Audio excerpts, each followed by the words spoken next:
চমৎকার বললেন sir. Smile কি আসলে এক চোখে করা হয় নাকি একই সাথে দুই চোখে সম্পন্ন করা হয়, যদি একটু বলতেন। দেখো, আমাদের কাছে যে রোগীরা আসে তাদের সাধারণত দুই চোখেই সমস্যা থাকে।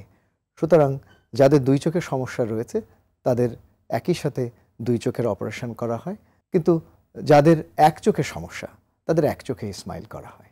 আচ্ছা, তো স্মাইলের আসলে সুবিধাটা কি? চলো আমরা ছবি দিয়ে বুঝিয়ে দিই।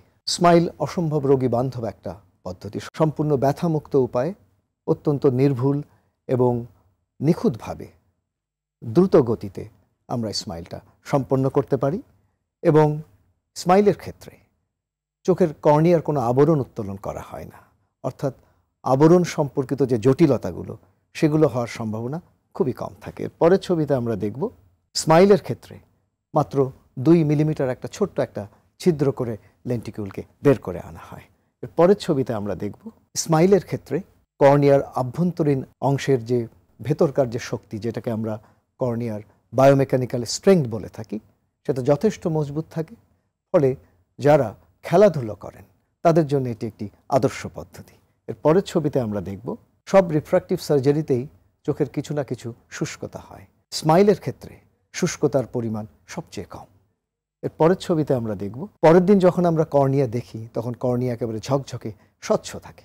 স্মাইল সার্জারির জন্য আসলে কারা উপযুক্ত?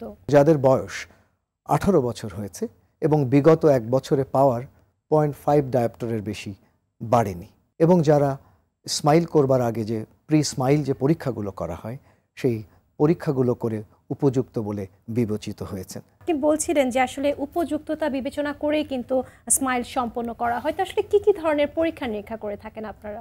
চলো আমরা ছবি দিয়ে দর্শকদেরকে বুঝিয়ে দিই। প্রথমেই আমরা স্লিট ল্যাম্পের মাধ্যমে চোখটাকে ভালো করে পরীক্ষা করি যে চোখের পাতায় মিউবোমিয়ান গ্ল্যান্ড ডিসফাংশন রয়েছে কিনা, চোখের কর্নিয়াতে কেরাটোকোনাস রয়েছে কিনা, চোখে কোনো শুষ্কতা রয়েছে কিনা। আমরা প্রথমেই স্নেলেন ভিশন চার্ট দিয়ে দৃষ্টি পরীক্ষা করি।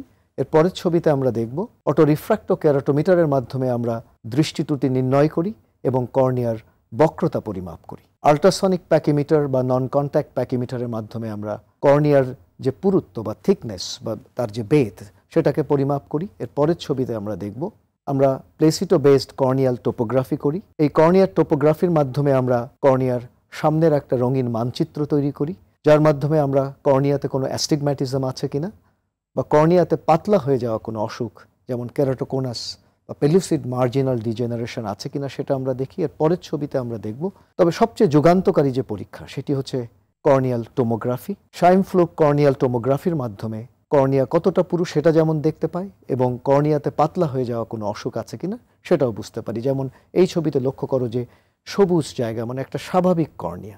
এর পরের ছবিতে আমরা দেখব দেখো এই সবুজের মাঝখানে যে লাল যে জায়গাটা, এখানে কর্নিয়া পাতলা হয়ে গেছে, এখানে কেরাটোকোনাস বা পেলুসিড মার্জিনাল ডিজেনারেশনস রয়েছে।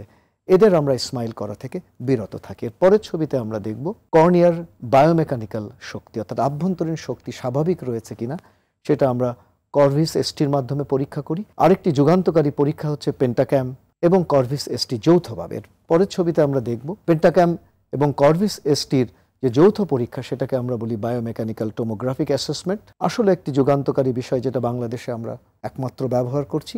এর পরের ছবিতে আমরা দেখব ওয়েভফ্রন্ট অ্যাবারোমেট্রি। তুমি জানো আমাদের চোখের অনেক ধরনের উচ্চমানের বিচ্যুতি রয়েছে, যেমন কমা, ট্রিফয়েল, টেট্রাফয়েল, সেইগুলো আমরা পরিমাপ করি। এর পরের ছবিতে আমরা দেখব স্পেকুলার মাইক্রোস্কোপি। তুমি জানো যে আমাদের কর্নিয়ার 5টি যে স্তর রয়েছে তার সবচেয়ে ভেতরে থাকে এন্ডোথেলিয়াম। সেই এন্ডোথেলিয়ামে কোষের সংখ্যা স্বাভাবিক রয়েছে কিনা সেটাও আমরা ভালো করে দেখে নিই। এর পরের ছবিতে আমরা দেখব চোখে গ্লোকোমা রোগ রয়েছে কিনা সেটা ভালো করে বোঝবার জন্য আমরা সঠিক উপায়ে চোখের চাপ পরিমাপ করি।